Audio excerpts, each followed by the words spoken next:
wabarakatuh. Waalaikumsalam warahmatullahi wabarakatuh. Terima kasih kepada pembawa acara atas waktu dan kesempatannya yang telah diberikan kepada saya mewakili keluarga Tulik Mania. Tulik Mania ya Bu Wina, profilnya beda sama Bu Win yang sedap malam seperti itu. Berdua sih, profil saya berdua kebetulan sama Bu Win sedap malam. Nggih, ngapunten Bunda. Tak kira Ibu Wiwin Husein. Nggih, ngapunten mangga. Kenapa ya? A'udzubillahi minasyaitonirrajim. Bismillahirrahmanirrahim. Alhamdulillahirabbil alamin.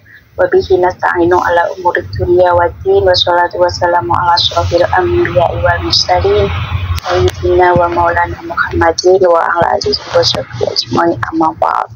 Al-Mukarram, para alim ulama, ustadz wal ustazah, sepuh yang selalu kami ini yang kami hormati beliau Bapak Misbahul Sudur, semoga selalu diberikan kesehatan lahir dan batin. Yang kami hormati pada malam hari ini beliau Al-Ustadz Mufadil yang selalu kami nantikan siadah ilmu beserta doa-doanya.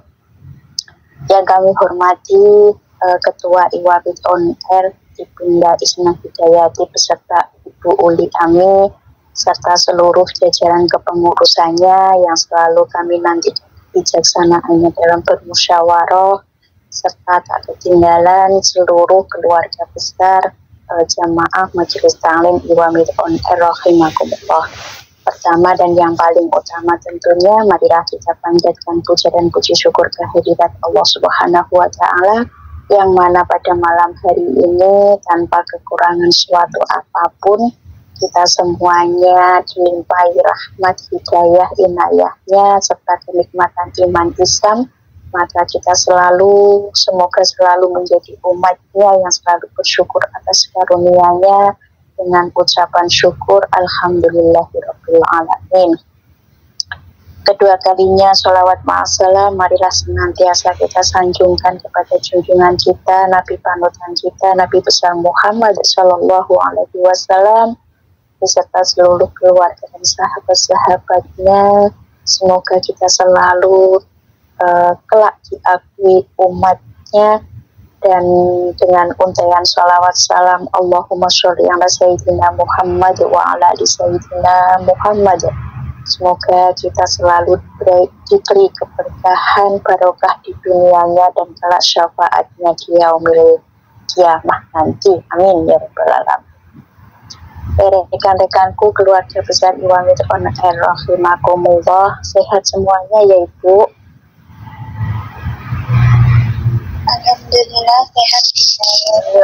Aku sehat. Alhamdulillah sehat. Balesi tadi Erian ngaji. Alhamdulillah nggih sehat. Indonesia, Taiwan, Malaysia, Singapura, Kuala Lumpur semuanya sehat nggih. Alhamdulillah rabbil alamin. Di sini keluarga Tulik Mania mewakili saya yang mewakili akan menyampaikan kultum tentang kerendahan hati. Semoga kita semuanya nanti apa yang saya sampaikan kalaupun ada kesalahan sekali lagi mohon maaf lahir dan batin. Semoga nanti kalaupun ada kebaikan semoga nanti juga bisa untuk kebaikan kita semua. Ngaten nggih Ibu Bapak, nanti kalau Bapak Mufadilnya sudah hadir di abani nggih, kok di abani apa dikasih tahu Nggih Bunda. Jemaah Iwamit rahimakumullah, kerendahan hati atau sikap rendah hati itu sebagai sikap yang menyadari keterbatasan kemampuan diri dan ketidakmampuan diri serta tidak menjadi sombong. Karena sikap rendah hati juga dapat dipahami sebagai sikap yang sopan, mempunyai pandangan yang realistis. Namun, bukan berarti merendahkan diri, karena rendah hati dan rendah diri itu berbeda.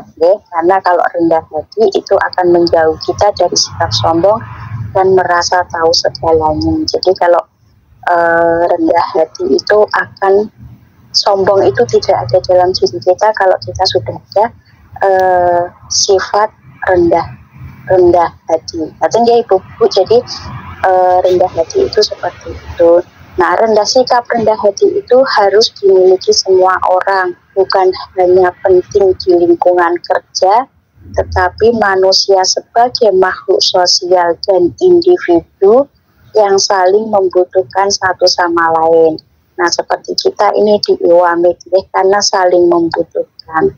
Jadi sikap rendah hati itu harus kita tanam di dalam diri kita masing-masing.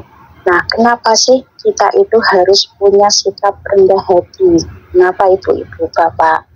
Dibuka moodnya yuk, ben rame, ben gak sepi, ngoten niku.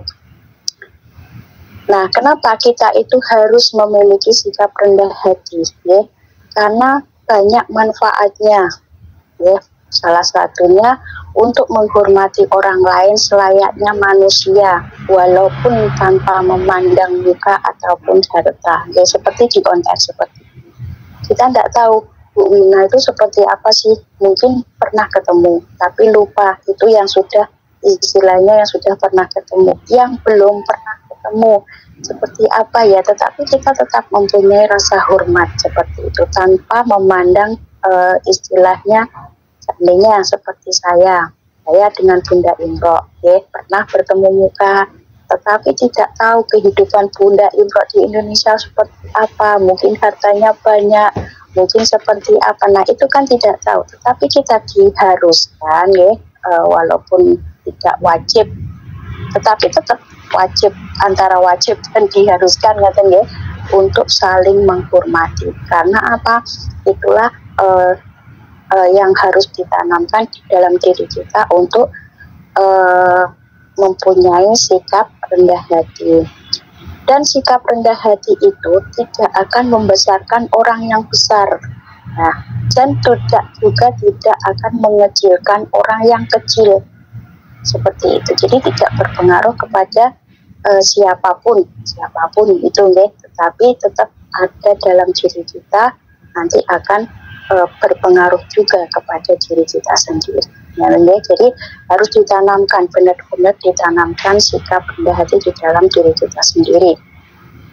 Sebagai bentuk untuk menghormati diri sendiri, sikap rendah hati yang tadi saya sampaikan itu juga ada, karena diri sendiri itu merasa masih mempunyai banyak kekurangan.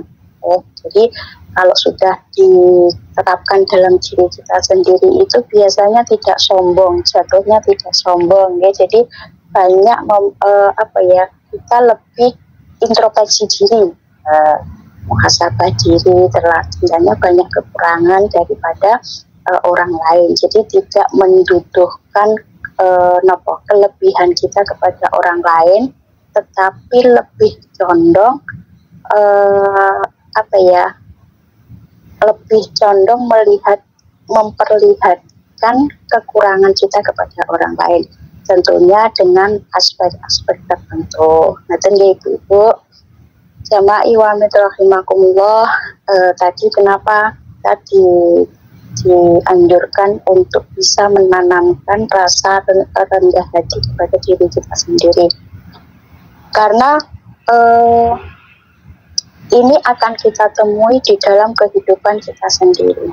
Coba dibuka moodnya, apa saja sih contohnya dari sikap rendah hati itu? 3 saja, contohnya kita pakai 3 saja.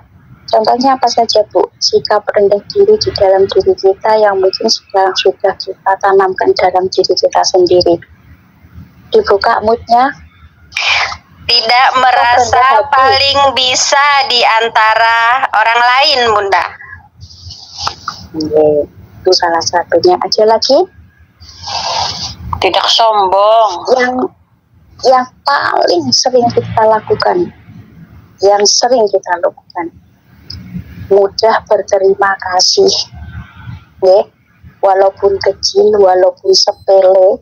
Nah, mudah berterima kasih itu adalah salah satu contoh dari sikap rendah hati. Istilahnya diberi bantuan sekecil apapun, ya. Makanya anak-anak kita ya biasanya kalau ini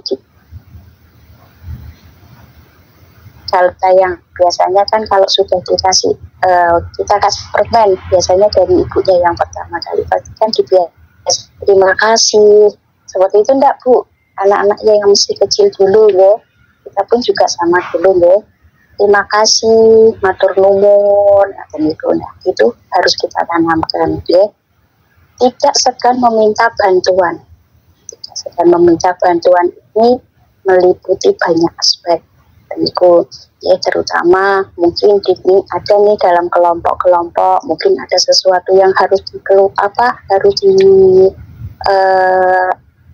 ada masalah seperti itu ya, ada masalah mungkin harus minta bantuan, dan bantuan ini bisa dari aspek apapun, mungkin dalam bantuan masalah, mungkin bantuan apapun itu bisa ya, selagi itu bisa untuk menyelesaikan masalah dengan orang yang bersangkutan itu bisa ya, jangan segan untuk meminta bantuan. Nanti ya, jadi jamaah Iwamid on air kalau diminta bantuan sama temennya, selagi dengan bisa membantu itu dibantu apapun itu ya.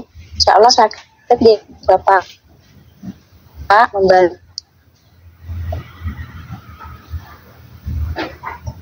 Mosok 48 dimut kabeh. Sakit. Ya. 40 iki 40. Yang rame. Iya 48 lho Pak Supre. Pak siapa jenenge? Kok Pak Supre? Pak Abdul. Iya Pak Abdul. Pak Supre sampai. Ya, jadi dalam hal ini rendah hati itu, ya, contohnya itu tidak segan minta bantuan. Kadang ada nih yang aku sungkan aku harus jaluk bantuan saya, sedangkan saya punya masalah yang mungkin butuh orang untuk istilahnya bantu untuk menyelesaikan. Perlu digarisbawahi dalam bantuan ini bukan hanya keuangan saja, ya. Tidak hanya dalam keuangan, tetapi juga meliputi mungkin ada masalah seperti itu, yes, ada masalah yang mungkin butuh teman, butuh teman untuk mencari solusi. Itu kita tidak usah segan. Contoh yang lainnya, memiliki rasa ingin tahu yang tinggi. Kalau ini beda ya, beda. Jadi rasa ingin tahu yang tinggi itu tentang ilmu. Beda dengan kepo loh ya Bu ya. Nek kepo itu kan kepingin tahu tentang seseorang, ini namanya kepo. Tapi nek rasa ingin tahu itu apa ya Bu ya, ini lebih ke ilmu ya. Jadi kita haus untuk pengetahuan kayak di Iwamid ini ya. Jadi ingin belajar. Nah, ingin belajar ini banyak, ada sholawat, ada yang doa seperti itu ya. Jadi ada tajwid,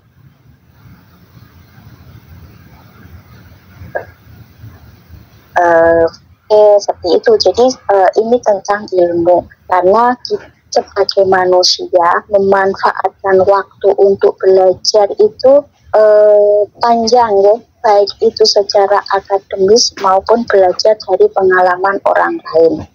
Nah, jadi tidak heran jika orang rendah hati terkadang diidentifikasi sebagai orang yang serius. Nah, orang yang serius ya Bu ya, serius. Jadi serius. Jadi dia kalau ingin mempelajari sesuatu itu dengan serius, seperti itu. Jadi tidak, makanya di Iwamid on air ini kadang kan kita ngumpul nih dengan orang, dengan kelompok ya, ini kadang kan mungkin sering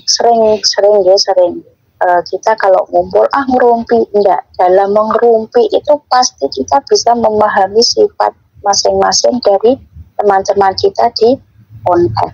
Nah itu kalau saya sih kayaknya harus berusaha untuk memahami sifat seseorang. Kalau saya itu sudah tahu sifatnya, ada sesuatu mungkin ono krese omong apa-apa itu lebih baik ya. Dan betul bapaknya sudah hadir apa belum, Pak Mufadil?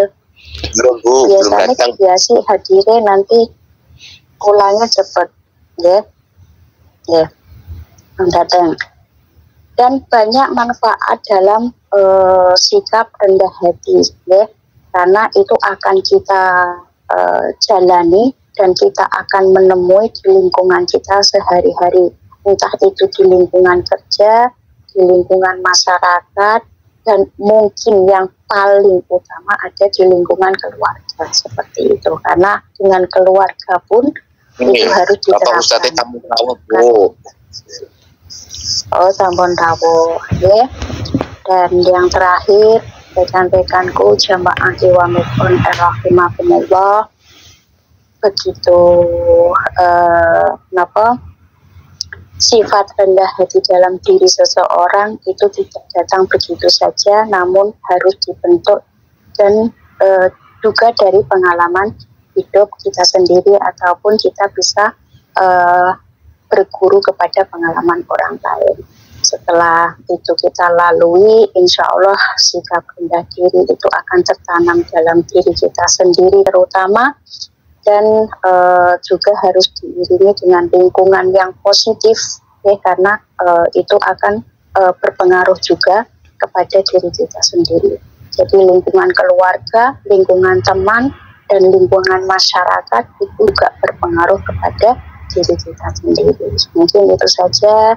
Semoga kita bisa nanti kelak bisa menanamkan sifat rendah hati kepada diri kita sendiri, dan bisa menanamkan juga kepada keluarga kecil kita, dan semoga untuk masyarakat nanti bermanfaat untuk diri kita sendiri dan orang lain. Mungkin itu saja.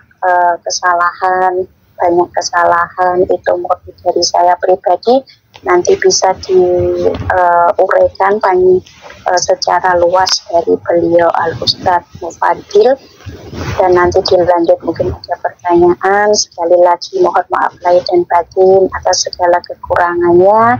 Saya akhiri wa akhiran, wassalamualaikum warahmatullahi wabarakatuh. Waalaikumsalam warahmatullahi wabarakatuh. Oke, sebelumnya mari jamaah dibuka mute HP-nya, kita salam bersama-sama kepada Bapak Ustadz Mufadil. Bismillahirrahmanirrahim. Assalamualaikum warahmatullahi wabarakatuh. Warahmatullahi wabarakatuh.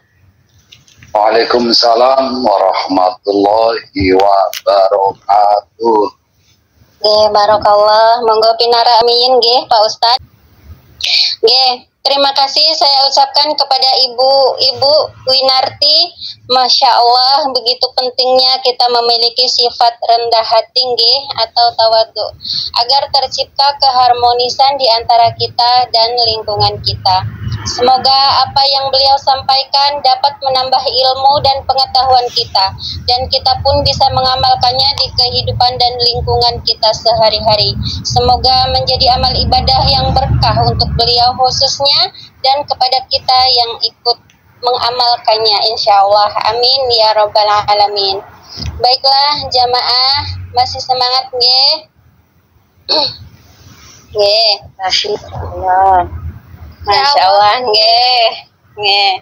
Memasuki acara selanjutnya, yaitu penjabaran, kajian, dan tanya jawab yang akan disampaikan oleh beliau Bapak Ustadz Mufadil. Namun sebelum beliau menyampaikan kajiannya, mari kita salam kembali nggih. Monggo dibuka mute-nya. Bismillahirrahmanirrahim. Assalamualaikum warahmatullahi wabarakatuh. Waalaikumsalam warahmatullahi wabarakatuh. Ya, barakallah. Mari jamaah, sebelum beliau menyampaikan kajiannya, mari kita bersolawat Nabi terlebih dahulu, agar ilmu yang disampaikan dapat kita serap ke dalam hati dan bermanfaat untuk kita semua. Sallu ala Nabi Muhammad. Allahumma shalli wa sallim alaihi wa ala alihi wa sahbihi. طلع البدر علينا من ثنيات الوداع وجب الشكر علينا ما دعا لله داع. اللهم صل وسلم وبارك عليه wa ala alihi wa ashabihi. Kepada beliau Bapak Ustadz Mufadil, waktu dan kesempatan saya persilahkan. Tafadhol Bapak. Assalamualaikum warahmatullahi wabarakatuh. Waalaikumsalam warahmatullahi wabarakatuh. A'udzubillahi minasyaitonir rajim. Bismillahirrahmanirrahim. Alhamdulillahilladzi ja'ala al-'ilma arba'a sifatul kamaliyah. Asyhadu an la ilaha illallah wahdahu la syarikalah. Wa asyhadu anna sayyidina Muhammadan 'abduhu wa rasuluh. Sallallahu ta'ala bi jami'i kamalatil 'ubudiyah. Wa sallallahu ala sayyidina Muhammad alladzi Allah ta'ala wa sallallahu alaihi wasallam in jalalil a'la jalla wa ala wa hayyanahu sallallahu alaihi wasallam in jamalil asnaf sallallahu alaihi wasallam masruran mansuran wa ala alihi wa ashabihi wassalikin ala nahjihi fanalu khairan wa biran amma ba'du. Hadratul kiram, para pembimbing, pendiri Dewan On Air, Dewan Syuro, Dewan Asatidah, Ketua Dewan On Air, serta jajaran pengurusnya, ketua kelompok belajar dari Mawar sampai Tulip, serta jajaran pengurusnya, teman-teman teman Dewan On Air, dimanapun Anda berada, yang saya selalu rindukan. Rindu dengan kebaikan-kebaikan yang terucapan panjenengan, rindu dengan semua kajian-kajian yang semua termaktub dalam schedule dari Wamit On Air dari subuh sampai subuh. Mudah-mudahan manfaat untuk kita semua. Amin Allahumma amin. Yang pertama, marilah kita selalu memanjatkan syukur Allah Subhanahu wa Ta'ala dengan rahmat hidayah inayahnya. Kita semua diberikan kesempatan lain, kesempatan untuk mengkaji, kesempatan untuk mengaji di majelis ta'lim Wamit On Air yang alhamdulillah solid, eksis sampai hari ini dan mudah-mudahan selalu solid eksis dari generasi ke generasi. Amin Allahumma amin. Selanjutnya rahmat salam semoga tetap pada junjungan kita Nabi Muhammad sallallahu alaihi wasallam yang bersyafaatnya dari dunia ini sampai akhir hayat kita, sampai akhir hayat kita khususnya di hari kiamat. Mudah-mudahan kita semua yang hadir pada malam hari ini kita tergolong tercatat menjadi umat yang nantinya akan memberikan syafaat bagi umat. Amin. Teman-teman semuanya, mendengar di Ajeng Api yang mengurai tadi. Saya berasal di Taiwan, berada di Kaohsiung, dan kemudian saya masih pakai menstrong kala itu, pakai menstrong, dan kemudian janjian sama di Ajeng Api, minggu mulia ketemu di tempatnya Pak Labidin gitu. Ini terasa seperti itu di Ajeng Api. Iya, seperti dulu ya Pak ya. Dan pada kenyataannya di tempatnya Pak Zainal Abidin nggak ketemu, tapi saya di belakang, di bawah jembatan. Di bawah jembatan. Dan terasa benar bahwa saya masih dijijin langsung. Sehingga di situ terasa mudah kembali, walaupun sekarang udah pakai kacamata sambung. Ya Allah. Ya, serasa masih di Taiwan. Alhamdulillah yang masih ada di Taiwan, semoga selalu sehat, memanfaatkan waktu bekerja sambil belajar dan mendapatkan hasil yang Anda inginkan semuanya. Amin Allahumma amin. Amin. Suatu perjuangan di mana perjuangan tersebut antara lain untuk perjuangan diri kita sendiri maupun perjuangan untuk keluarga. Sehingga saya sampaikan setidaknya selangkah lebih maju dibanding hari ini, dibanding yang tidak kemana-mana. Seseorang diberikan kesempatan untuk ke Taiwan, untuk mengkais rezeki di Taiwan dan memanfaatkan waktu sedemikian rupa. Dan kemudian mendapatkan hasil, misalnya harta yang berlimpah. Misal pulang sudah bagus rumahnya, sudah punya pekarangan, sudah punya sawah, kemudian anaknya sudah lulus S2 misalkan. Tapi hal itu mohon maaf sesuai dengan tema pada malam hari ini, tentu kita tidak boleh sombong, kita tidak boleh ria, dan kita tidak boleh membanggakan diri bahwa ini loh rumahku, yang mana dengan hasil kerja keras saya di Taiwan selama tahun, dan ini loh anakku yang selama ini saya perjuangkan masuk ke universitas apa yang kemudian menjadi S2 maupun S3 dan seterusnya, dan inilah parangan dan seterusnya. Karena apabila terbersih apa yang tadi saya katakan, seolah-olah kita meniadakan Allah, seolah-olah kita tidak menyadari bahwa ini adalah suatu anugerah, dan kemudian ini juga merupakan sesuatu yang menjadi ujian untuk kita. Sabar atau tidak sabar, kemudian sombong atau tidak sombong, mensyukuri atau mengingkar. Nah, dengan demikian, dari apa yang sekilas saya sampaikan tadi berkaitan dengan itu, maka Allah Subhanahu wa taala menyampaikan di dalam surat An-Najm ayat 32, A'udzubillahi minasyaitonir rajim, fala tuzakku anfusakum wa a'lamu biman ittaqaa. Di situ dihimbau bahwa Allah mengingatkan, Allah menyampaikan, Allah memberikan suatu peringatan kepada kita agar kita tidak dengan serta-merta mengakui sesuatu yang belum tentu sesuai dengan apa yang kita punya. Mengakui sesuatu yang belum tentu sesuai dengan apa yang ada pada diri kita.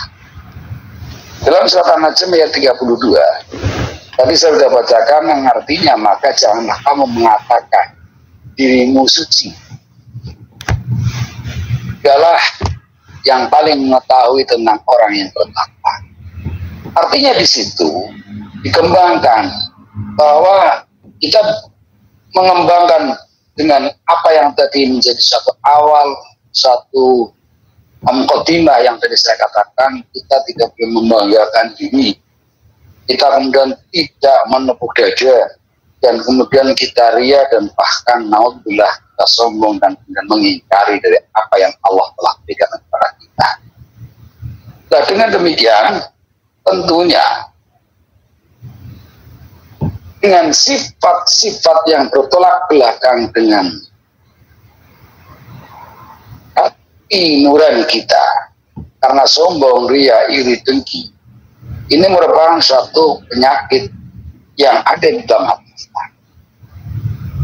Dan tentunya kita harus mengenali penyakit-penyakit tersebut agar kita menunduk, agar kita merendah, agar kita tawadu baik kepada Allah Subhanahu wa Ta'ala maupun terhadap sesama makhluk.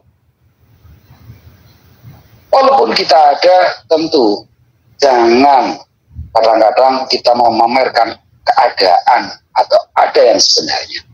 Walaupun kita kadang-kadang tidak ada, itu pun tidak usah mengeluh pada sesama makhluk. Tapi kita seandainya diberikan anugerah apapun bentuknya dari Allah, kita mensyukuri, kita berterima kasih kepada orang-orang yang mendukung di sekitar kita, dan kita bersyukur kepada Allah Subhanahu wa Ta'ala telah memberikan suatu anugerah, walaupun dengan kata lain itu merupakan suatu cobaan kita. Artinya kita merupakan suatu cobaan di mana di situ misalkan kita punya dan kemudian ada yang membutuhkan, baik di situ membutuhkan artinya misalnya santunan lah, sedekah dan lain sebagainya. Walau sedikit sering disampaikan dulu bahwa bukan hanya dulu saja. Kalau saya bilang dulu itu karena saya sering dulu gandeng atau ngikut di belakang, tidak menjadi pohon jaringan, tidak langsung ke pohon jaringan, tapi saya sering mengikuti di belakang di kala penggalian dana untuk misalkan membantu pembuatan sumur, misalkan kemudian membantu untuk yang terkena musibah khususnya di Indonesia, terus membantu untuk anak-anak yatim piatu baik yang ada di Jawa Timur maupun di mana, jadi termasuk di Lampung juga. Ini saya sering mengundi di belakang, dan kemudian mereka teman-teman yang saya dengar itu sungguh antusias, sungguh bersemangat untuk menyisihkan rezeki dari apa yang didapat, karena mau dan tidak mau kita mempercayai bahwa ada sesuatu dari bagian yang kita punya, ada sesuatu yang itu harus kita keluarkan untuk orang lain. Nah, dengan kita kemudian melihat ke bawah, dikala misalkan kita melihat ke bawah, dikala kita misalkan melihat sesuatu yang terkait dengan anugerah tadi, misalkan kekayaan, kemiskinan, misalnya kebahagiaan, kesejahteraan, kita lebih mensyukur akan terbangun rasa syukur kita jika kita melihat duniawi itu ke bawah, dan kemudian kita juga melihat tentang ketakwaan terhadap Allah Subhanahu wa Ta'ala. Dari semua ketakwaan ketaatan terhadap Allah, baik yang mahdoh maupun yang mahdoh, kita melihat ke atas agar kita termotivasi untuk mengikuti jejak mereka, termasuk yang nantinya akan terbangun, terbina, tertata dengan baik perkataan maupun tingkah laku, agar kita menjadi orang yang tadi disampaikan pada jenazah, yaitu menjadi orang yang tawadu, menghargai sama, tidak menyebarkan dan tidak menyombongkan diri dengan apa yang saat kita punya. Hadirin hadirat semuanya, beliau Rasulullah SAW selalu mencontohkan dari semua aspek kehidupan. Ini khususnya bagi yang masih punya suami ya, yang masih punya suami, ini khususnya bagi yang belum bersuami. Kita ingat suami. Iya, yang kita contohnya saja, kita contohnya saja. Jadi bahasanya dimaksudkan kita bisa bercermin diri kita sendiri, berkehidupan orang lain, kan begitu. Bagi yang bersuami misalnya mengaruhi kehidupan, mengaruhi kehidupan di rumah, misalnya kita lagi misalkan, atau kita lagi di rumah dulu sebelum proses, setelah situ dan pulang cuti misalkan, ada rasa saling bantu misalkan. Ada rasa saling membantu, orang laki-laki misalnya membel rumah lantai, terus hati lah misalkan, dan kemudian yang orang laki-laki mau untuk sisah sewedan sisah atau cuci piring, nyapu halaman dan lain sebagainya. Dan itu sebenarnya sesuatu yang kita bisa melihat, bisa mencontoh.